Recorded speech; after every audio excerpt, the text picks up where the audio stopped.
Hi friends, food ಜಂಕ್ಷನ್ನ ಕಾರ್ಯಕ್ರಮಕ್ಕೆ ಸ್ವಾಗತ. ಇವತ್ತು ನಾನು ಜೋಳದ ವಡೆಯನ್ನು ಮಾಡ್ತಾ ಇದ್ದೇನೆ. ಮಾಡುವ ವಿಧಾನವನ್ನು ತಿಳಿದುಕೊಳ್ಳೋಣ ಬನ್ನಿ. ಮೊದಲಿಗೆ ಬೇಕಾಗುವ ಸಾಮಗ್ರಿಗಳು: ಜೋಳದ ಹಿಟ್ಟು, ಕಟ್ ಮಾಡಿದ ಈರುಳ್ಳಿ, ಕಟ್ ಮಾಡಿದ ಹಸಿಮೆಣಸಿನಕಾಯಿ, ಕೊತ್ತಂಬರಿ ಸೊಪ್ಪು, ಮೊಸರು, ಚಿರೋಟಿ ರವೆ. ಒಂದು ಪಾತ್ರೆಯನ್ನು ತೆಗೆದುಕೊಂಡು ಜೋಳದ ಹಿಟ್ಟನ್ನು ಹಾಕಿಕೊಳ್ಳಿ. ಕಟ್ ಮಾಡಿದ ಈರುಳ್ಳಿಯನ್ನು ಹಾಕಿ, ಹಸಿಮೆಣಸಿನಕಾಯಿಯನ್ನು ಹಾಕಿ, ಕೊತ್ತಂಬರಿ ಸೊಪ್ಪನ್ನು ಹಾಕಿಕೊಳ್ಳಿ. ಒಂದು ಬಟ್ಟಲು ಮೊಸರನ್ನು ಹಾಕಿ,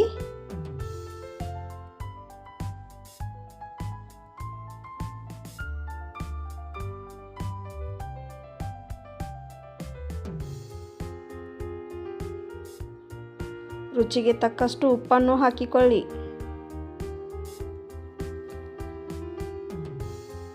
ಸ್ವಲ್ಪ ನೀರನ್ನು ಹಾಕಿ ಚೆನ್ನಾಗಿ ಕಲಿಸಿಕೊಳ್ಳಿ.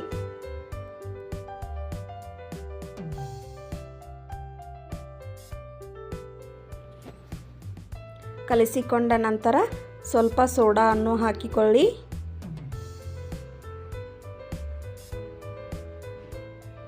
ಕೊನೆಗೆ ಸ್ವಲ್ಪ ಚಿರೋಟಿ ರವೆಯನ್ನು ಸೇರಿಸಿ ಚೆನ್ನಾಗಿ ಮಿಕ್ಸ್ ಮಾಡಿಕೊಳ್ಳಿ. ಗ್ಯಾಸ್ ಆನ್ ಮಾಡಿಕೊಂಡು ಪಡ್ಡು ಹಂಚನ್ನು ಕಾಯಲು ಬಿಡಿ. ಕಾದ ತಕ್ಷಣ ಎಣ್ಣೆಯನ್ನು ಹಾಕಿ.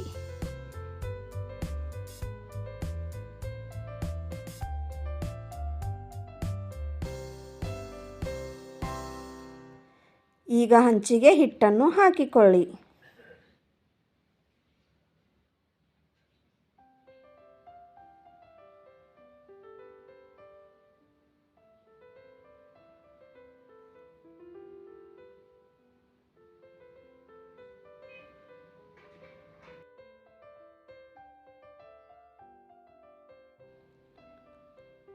ಈಗ ಪ್ಲೇಟನ್ನು ಮುಚ್ಚಿ ಲೋ ಫ್ಲೇಮ್ನಲ್ಲಿ ಬೇಯಿಸಿಕೊಳ್ಳಿ. ಈಗ ಪಡ್ಡನ್ನು ಟರ್ನ್ ಮಾಡಿಕೊಂಡು ಬೇಯಿಸಿಕೊಳ್ಳಿ.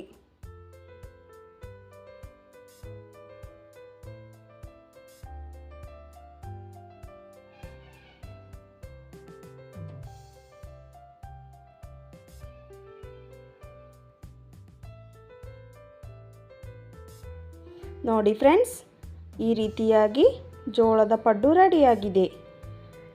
ವಿಡಿಯೋ ಇಷ್ಟವಾದರೆ ಲೈಕ್ ಮಾಡಿ, ಸಬ್ಸ್ಕ್ರೈಬ್ ಮಾಡಿ. ಎಲ್ಲರಿಗೂ ನಮಸ್ಕಾರ.